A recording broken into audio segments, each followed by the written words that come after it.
മലയാളി പെരുമ ഇനി ബഹിരാകാശത്തും. ഗഗൻയാനിലൂടെ India ബഹിരാകാശം കീഴടക്കാനൊരുങ്ങുകയാണ്.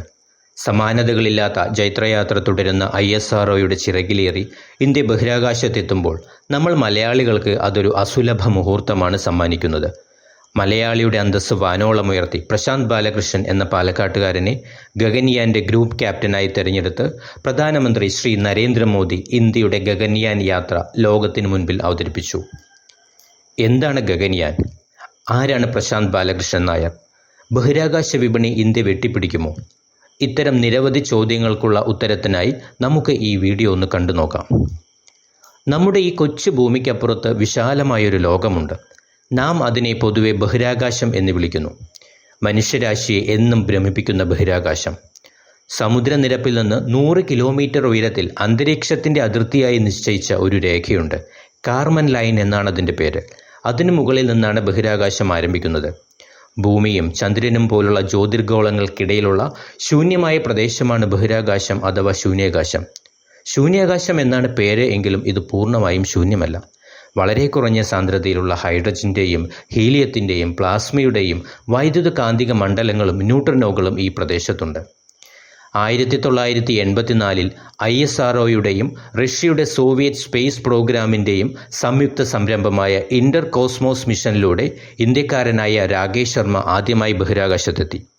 കസാക്കിസ്ഥാനിലെ Baikonur കോസ്മോഡ്രോമിൽ നിന്ന് റഷ്യയുടെ സോയൂസ് T-11 എന്ന റോക്കറ്റിലാണ് രാകേഷ് ശർമ്മ ബഹിരാകാശത്തെത്തിയത്. ISRO പിന്നീട് ബഹിരാകാശത്ത് വലിയ കുതിച്ചുചാട്ടം നടത്തി, പ്രത്യേകിച്ച് സാറ്റലൈറ്റുകളുടെ വിക്ഷേപണത്തിൽ. 2018 ഓഗസ്റ്റിലാണ് ഗഗൻയാൻ പദ്ധതിക്ക് ഗവൺമെൻറ് അംഗീകാരം നൽകിയത്. പക്ഷേ 2007 മുതൽ തന്നെ മനുഷ്യനെ വഹിച്ചുകൊണ്ടുള്ള പേടകവുമായി ബന്ധപ്പെട്ട മേഖലയിൽ ISRO പ്രവർത്തിച്ചു വന്നിരുന്നു. മാർച്ച് 2008 പേടകത്തിൻ്റെ ഡിസൈന് അന്തിമ രൂപം നൽകുകയും ഗവൺമെൻറ് മുൻപാകെ സമർപ്പിക്കുകയും ചെയ്തു.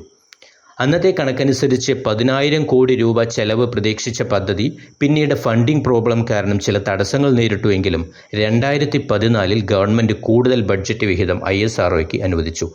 ഇതോടുകൂടി പദ്ധതി വീണ്ടും ട്രാക്കിലായി. ശരിക്കും എന്താണ് ഗഗൻയാൻ? മനുഷ്യനെ ബഹിരാകാശത്തെത്തിക്കുന്ന ഇന്ത്യയുടെ ആദ്യ തദ്ദേശീയ ദൗത്യമാണ് ഗഗൻയാൻ. ഇന്ത്യൻ സ്പേസ് റിസർച്ച് ഓർഗനൈസേഷനോടൊപ്പം ഹിന്ദുസ്ഥാൻ എയറോനോട്ടിക്സ് ലിമിറ്റഡും റഷ്യയുടെ ഫെഡറൽ സ്പേസ് ഏജൻസിയായ Roscosmos state corporation for space ആക്ടിവിറ്റീസും ഒരുമിച്ചാണ് ഗഗൻയാൻ പദ്ധതിക്ക് വേണ്ടി പ്രവർത്തിക്കുന്നത്. ഹ്യൂമൻ റേറ്റഡ് MLV-3 റോക്കറ്റിലാണ് യാത്രികരെ ബഹിരാകാശത്തെത്തിക്കുന്നത്. ഭൂമിയിൽ നിന്ന് 400 കിലോമീറ്റർ ഉയരത്തിൽ ഭൂമിയോടടുത്ത ഭ്രമണപഥത്തിലാണ് യാത്രികരെ എത്തിക്കുന്നത്. 3 ദിവസം ബഹിരാകാശത്ത് യാത്രികർ തങ്ങും. ദൗത്യം വിജയകരമായാൽ ബഹിരാകാശത്ത് മനുഷ്യനെ എത്തിക്കുന്ന 4ാമത്തെ രാജ്യമായി ഇന്ത്യ മാറും. അമേരിക്ക, ചൈന, റഷ്യ എന്നീ രാജ്യങ്ങൾ മുൻപേ തന്നെ ഈ നേട്ടം കൈവരിച്ചിട്ടുണ്ട്. 3 ദിവസത്തിനു ശേഷം ബംഗാൾ ഉൾക്കടലിലാണ് പേടകം സോഫ്റ്റ് ലാൻഡിംഗ് നടത്തുക. പേടകത്തിലെ സർവീസ് മൊഡ്യൂളും സോളാർ പാനലുകളും തിരിച്ചിറങ്ങുന്നതിന് മുൻപ് വേർപെടുത്തും. പാരച്യൂട്ട് ഉപയോഗിച്ച് വേഗം കുറച്ചാണ് പേടകം തിരിച്ചിറക്കുക. ഭാവിയിൽ ഇന്ത്യൻ സഞ്ചാരികൾക്ക് തങ്ങാനായി ബഹിരാകാശ നിലയം കൂടി ലക്ഷ്യമിട്ടിട്ടുള്ളതാണ് ഗഗൻയാൻ. ഇതുകൂടി മുന്നിൽ കണ്ട് ബംഗളൂരുവിൽ യാത്രികരുടെ പരിശീലനത്തിനായി ഹ്യൂമൻ സ്പേസ് ഫ്ലൈറ്റ് സെൻറ്റർ നിർമ്മിച്ചിട്ടുണ്ട്.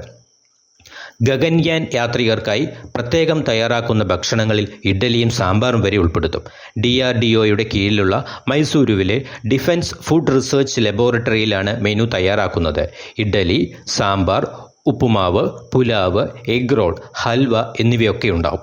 വെള്ളവും ജ്യൂസും കൊണ്ടുപോകാൻ പ്രത്യേകം പാക്കിങ്ങുകൾ ഉണ്ടാവും. സഞ്ചാരികൾ വ്യോമനട്ട് എന്നാണ് അറിയപ്പെടുക. ആരൊക്കെ യാത്ര നടത്തുന്നത് എന്ന് നോക്കാം. 2019 സെപ്റ്റംബറിലായിരുന്നു ഗഗൻയാൻ പദ്ധതിക്കായി വ്യോമസേനയിൽ നിന്ന് പൈലറ്റുമാരെ തിരഞ്ഞെടുക്കാനുള്ള നടപടികൾ ആരംഭിച്ചത്. ബംഗളൂരുവിലെ ഇൻസ്റ്റിറ്റ്യൂട്ട് ഓഫ് എയ്റോസ്പേസ് മെഡിസിനും ISROയും ചേർന്ന് ഒട്ടേറെ ഘട്ടങ്ങളായി തിരഞ്ഞെടുപ്പ് നടത്തി. അവസാനം 12 പൈലറ്റുമാരിൽ നിന്ന് കടുത്ത പരീക്ഷണ ഘട്ടങ്ങളിൽ വിജയികളായ പ്രശാന്ത് ബാലകൃഷ്ണൻ നായർ, അങ്കദ് പ്രതാപ്, അജിത് കൃഷ്ണൻ, ശുഭാൻശു ശുക്ല എന്നിവർ രാജ്യത്തിൻ്റെ അഭിമാന പദ്ധതിയുടെ ഭാഗമായി. റഷ്യയിലെ ഗഗാറിൻ കോസ്മോനട്ട് ട്രെയിനിങ് സെൻറ്ററിലായിരുന്നു ആദ്യ പരിശീലനം.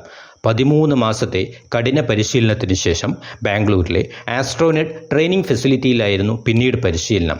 അക്കാഡമിക് കോഴ്സുകൾ, ശാരീരിക ക്ഷമത നിലനിർത്തൽ, aero medical simulator, virtual reality, ബഹിരാകാശ നടത്തം, ബഹിരാകാശ വാഹനത്തിനുള്ളിലെ യാത്ര, സ്വയം സുരക്ഷിതമാകുന്നതിൻ്റെ കടുത്ത രീതികൾ, പ്രതികൂലാവസ്ഥകളെ എങ്ങനെ അനുകൂലമാക്കാം എന്നിങ്ങനെയുള്ള നിരവധി കാര്യങ്ങൾ പരിശീലനത്തിൽ ഉൾപ്പെട്ടു.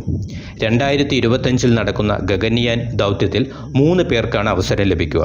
അടിയന്തര സാഹചര്യത്തിൽ നിയോഗിക്കുന്നതിന് വേണ്ടിയാണ് 4ാമതൊരാളെ കൂടി സജ്ജമാക്കുന്നത്. അതെ, പ്രശാന്ത് ബാലകൃഷ്ണൻ നായർ ഇനി മലയാളിക്കരയുടെ അഭിമാന സ്തംഭം. പാലക്കാട്ടെ നെന്മാറ സ്വദേശിയാണ് ഗ്രൂപ്പ് ക്യാപ്റ്റനായ പ്രശാന്ത് ബാലകൃഷ്ണൻ നായർ. വ്യോമസേനയിൽ യുദ്ധവിമാനങ്ങളുടെ പൈലറ്റാണ് അദ്ദേഹം. 4ാം ക്ലാസ് വരെ കുവൈറ്റിൽ പഠിച്ച അദ്ദേഹം പിന്നീട് കുവൈറ്റ് യുദ്ധസമയത്ത് നാട്ടിലെത്തി. 5ാം ക്ലാസ് മുതൽ +2 വരെ പാലക്കാട്ടുള്ള പല്ലാവൂർ ചിന്മയ വിദ്യാലയത്തിലായിരുന്നു പഠനം. +2 ശേഷം പൂനെ നാഷണൽ ഡിഫൻസ് അക്കാദമിയിൽ പ്രവേശനം നേടി. തുടർന്ന് ഇന്ത്യൻ വ്യോമസേനയിൽ ലഫ്റ്റനന്റ് ആയിട്ടായിരുന്നു ജോലി പ്രവേശനം. പിന്നീട് പടിപടിയായി സ്ക്വാഡ് ലീഡറും വിംഗ് കമാൻഡറും ഗ്രൂപ്പ് ക്യാപ്റ്റനുമായി. പ്രശസ്ത സിനിമാ താരം ലെന അദ്ദേഹത്തിൻ്റെ ഭാര്യയാണ്. അനന്ത സാധ്യതകൾ തുറന്നിടുന്ന ഒരു ലോകമാണ് ബഹിരാകാശം. ആ ബഹിരാകാശം ഇന്ത്യ വെട്ടിപ്പിടിക്കുമോ? നമുക്ക് നോക്കാം. ബഹിരാകാശ വിപണി അതിവേഗം വളരുകയാണ്. ഏത് രാജ്യമാണോ ബഹിരാകാശത്ത് മേധാവിത്വം ഉറപ്പിക്കുന്നത് അവരായിരിക്കും ലോകത്തെ ഇനി നിയന്ത്രിക്കുന്നത്. അതുകൊണ്ട് തന്നെ അമേരിക്കയും ചൈനയും ബഹിരാകാശത്ത് മേധാവിത്വം ഉറപ്പിക്കാനുള്ള മത്സരത്തിലാണ്. ഇന്ത്യക്ക് മാറി നിന്ന് കാഴ്ച കാണാനാവില്ല. അതിനാൽ India government 2023 Indian space policy രൂപീകരിച്ചു. വളരെ ഡൈനാമിക്കായ ബഹിരാകാശ വിപണിയുടെ സാധ്യതകൾ പരമാവധി പ്രയോജനപ്പെടുത്തുന്നതിനായി സ്വകാര്യ മേഖലയ്ക്ക് ബഹിരാകാശം തുറന്നു കൊടുക്കുന്നു എന്നതാണ് പോളിസിയിലെ ഏറ്റവും കാതലായൊരു നയം. 2020 തന്നെ ഗവൺമെൻറ് ചെറിയ തോതിൽ സ്വകാര്യ മേഖലയെ ബഹിരാകാശത്ത് അനുവദിച്ചിരുന്നു. $360 ബില്യൺ ബഹിരാകാശ സമ്പദ് വ്യവസ്ഥയിൽ ഇന്ത്യയുടെ ഷെയർ 9.62 ബില്യൺ മാത്രമാണ്. അതായത് വെറും 2.6%. അമേരിക്ക 40% കൈയടക്കി വച്ചിരിക്കുകയാണ്. ഇന്ത്യൻ സ്പേസ് പോളിസിയിലൂടെ 2032 ബഹിരാകാശ വിപണിയുടെ 9% കൈയടക്കുക എന്നതാണ് നമ്മുടെ ലക്ഷ്യം. അതിലൂടെ ബഹിരാകാശ രംഗത്ത് ഇന്ത്യയെ ആഗോള വാണിജ്യ കേന്ദ്രമായി മാറ്റാനും ലക്ഷ്യമിടുന്നു. 2035 നമുക്ക് സ്വന്തമായൊരു ബഹിരാകാശ നിലയം എന്നതും ഇന്ത്യയുടെ പ്രഖ്യാപിത ലക്ഷ്യമാണ്. അതെ, നമ്മൾ ISROയുടെ ചിറകിലേറി കുതിക്കുകയാണ്. കണ്ട കാഴ്ചകളിലെ മിഥ്യയും കെട്ടുകഥകളിലെ യാഥാർത്ഥ്യവും തേടി ബഹിരാകാശത്തിൻ്റെ അനന്തതയിലൂടെ. വീഡിയോ ഇഷ്ടമായെങ്കിൽ ലൈക്ക് ചെയ്യൂ. വരും ദിവസങ്ങളിൽ കൂടുതൽ വീഡിയോകൾ ലഭ്യമാകുന്നതിനായി ഈ ചാനൽ സബ്സ്ക്രൈബ് ചെയ്യാൻ മറക്കരുത്. Thank you.